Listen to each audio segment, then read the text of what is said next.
So when I first took a look at this article, I knew that it was too good to pass up. There's so much shit in this article. It's from CNBC. It's pretty much a game analyst talking about how video games should cost more than $60 and that the whole microtransaction fiasco with Star Wars Battlefront 2 and EA, that everybody overreacted to it, and that video games is such a cheap form of entertainment, so why not charge more? But we'll get into the stupidity in this article. But first, let me tell you guys how I found this article in the first place. I found the article, you know how on the Android app, I'm sure they have it on iOS too, the Google app, where you go on the Google app and they give you like a list of recommended articles to check out based on, your search history. So obviously I do a lot of searching on gaming, and I probably searched Star Wars Battlefront 2 and EA because I know I made a video about it. So I probably based on those Google searches, they linked me to that CNBC article in the home page of the Google app on Android. Now, why am I talking about this? Because there's actually a very creepy story. I don't know if you guys have experienced this before, but without even activating Google, right? I'm having a conversation with my grandpa. Forget what it's about, but I'm in the car with him, and I think he's driving me to school because he's nice enough to drive me to campus every morning. And we were talking about something. I forget what it was. I do not know exactly what it was, but we're talking about it. And then a few minutes later, I check on my phone. I'm going to look something up. I forget what it was. And what we were talking about pops up on my Google search instantly. And I'm thinking, holy shit, this is creepy-ass shit, this new technology we got going on with the voice recognition and all this other shit. It's pretty scary. I mean, who knows? Maybe right now, like if you're talking to your phone, no matter what it is, the government's probably listening, or at least Google's listening. It's just some scary some scary-ass shit to think about. So the title of the article, which I will link in the description, hopefully I remember, because sometimes I've referenced articles that I haven't linked to, and I apologize for that. Sometimes I just forget about those things. Although it's very easy to find on your own, I do like to leave the link so it's easily accessible. But the title of the article is, Gamers Are Overreacting to EA Star Wars Controversy. Publishers Should Raise Prices, says an analyst. KeyBank Capital Markets says outrage over video game microtransaction pricing is not justified. And here's a quote from them. If you take a step back and look at the data, an hour of video game content is still one of the cheapest forms of entertainment.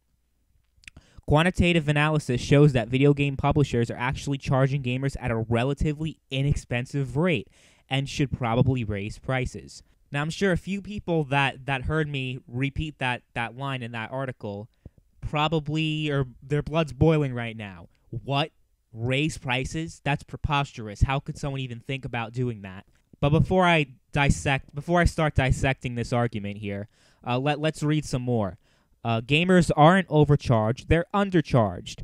This saga has been a perfect storm for overreaction as it involves EA, Star Wars, Reddit, and certain purist gaming journalist outlets who dislike MTX, meaning microtransactions.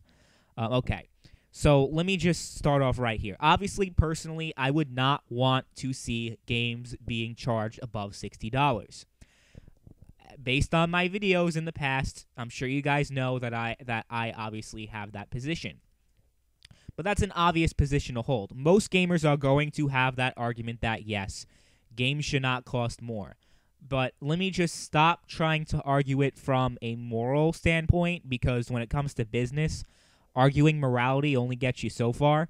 So I'm going to try to argue from an economic standpoint and why that would actually be very harmful to the industry. Okay. So this company, it's a Wall Street firm. I don't know why they decided to. Well, I guess it makes sense because EA is a publicly traded company, and of course, them commenting on it. This is definitely a big deal in the financial world. So of course, it makes total sense for them to comment on this. I don't know why I even thought that there was a reason why they shouldn't. Okay, but anyway, that's irrelevant. What's relevant here is what was said here, and I'm going to argue from an economic standpoint why there is absolutely no justification for raising prices, especially if gamers are just losing their shit over microtransactions. Just imagine how they're going to react if games are raised to, let's say, I'm not sure what this company proposes that game should be raised to, but I assume they probably think $70 is probably what it should be raised to. That's probably what they're thinking, because 80, 90, and $100 would just be too much. But $70, I mean, okay, first of all, before we even get into that, games already cost more than $60 as it is. Games do not cost $60, okay?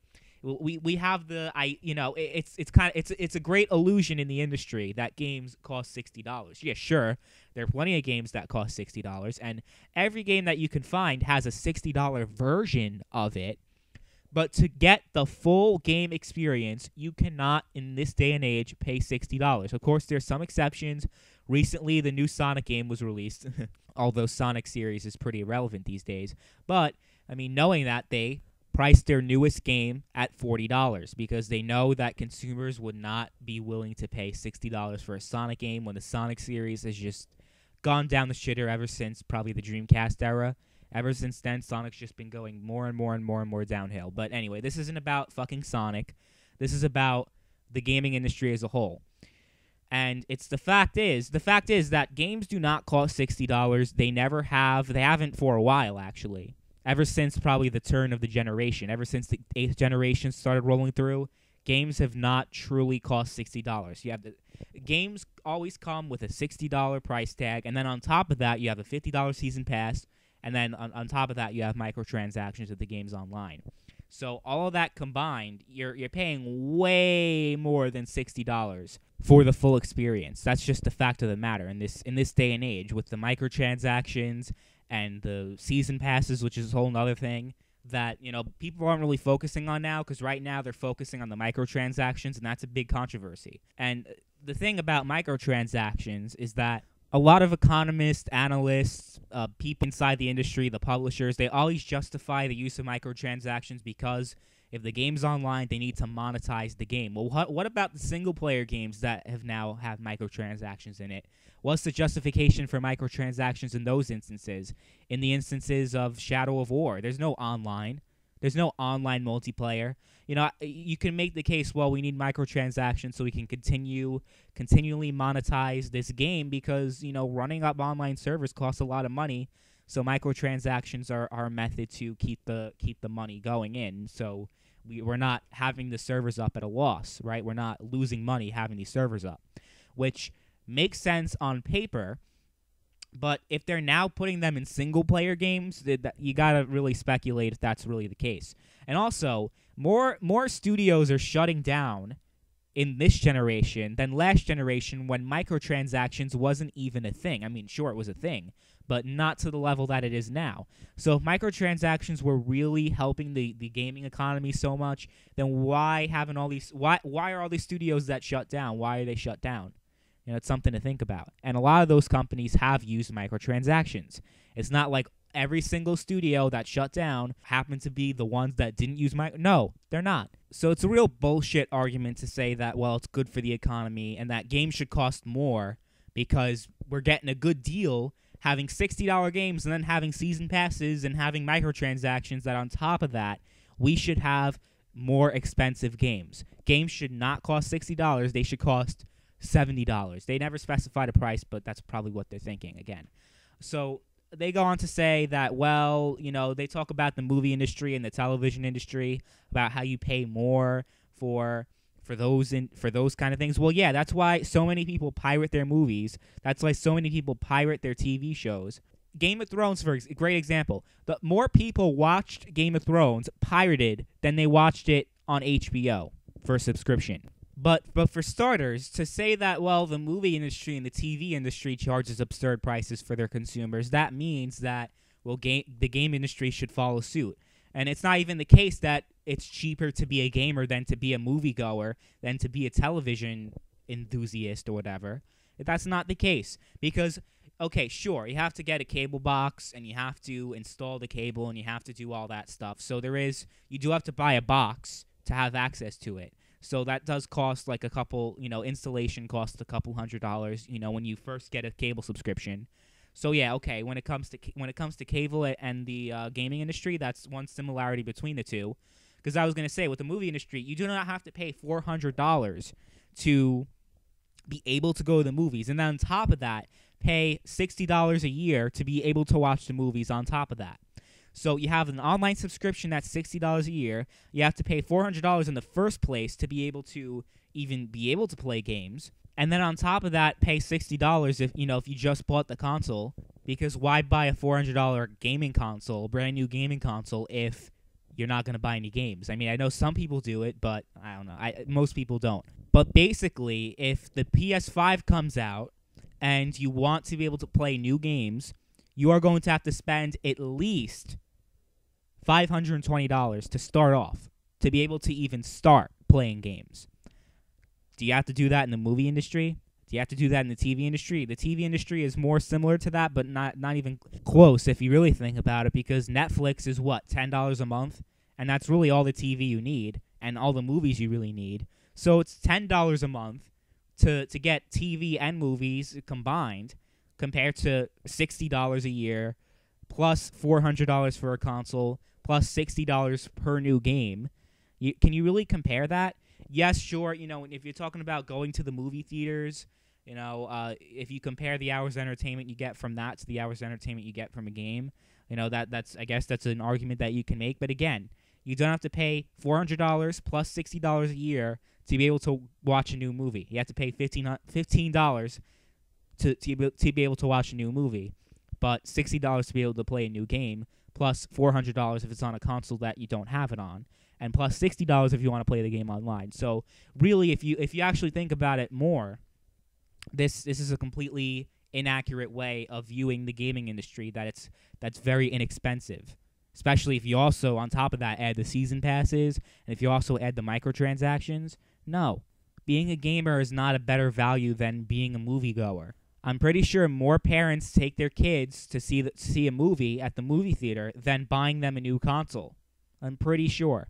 I also think it's funny how these Wall Street executives talk about how consumers are overreacting to microtransactions, but yet they also claim to be champions of the free market, right? They support free market economics, and they're huge believers in the free market. The free market and capitalism, of course, is how they're making a living right now, and how they're making a lot of fucking money. But if you're a true believer in the free market, you can't criticize people for deciding how to spend their money and how to react to a certain business practice. In a free market society, consumers are able to decide how they spend their own money and whether or not something is worth buying. And I'm really having a hard time figuring out what these analysts' mindset is right now. With EA's stock price dropping by 10%, and with many consumers already refusing to buy games at $60 as it is, because let's face it, plenty of gamers in our lives that refuse to buy new games at $60 unless it's just incredible enough that it's worth the price. But a lot of consumers refuse to buy games at $60 as it is. And with all this pushback with microtransactions, what makes you think that raising game prices even more is a good idea? Do you honestly think that consumers are going to react any better to games costing $70 now than how they've been reacting lately with microtransactions? Seriously? I hate to say it, but these analysts are not too good at their job. And again, I'm completely detaching my moral stance on raising prices for video games. And I'm just looking at it from a purely economic standpoint. And even if you just look at it from a purely business standpoint, from a purely economic standpoint, you look at the stock prices dropping by 10%, you look at just all the shitstorm that's been brewing with the microtransactions and with just, gaming becoming more expensive. You think that trying to raise prices for games is going to actually work out and help the industry grow? You're living in fucking fairyland right now if you think that. I'm sorry, but it's true. So I don't want to hear this shit about how gamers are overreacting.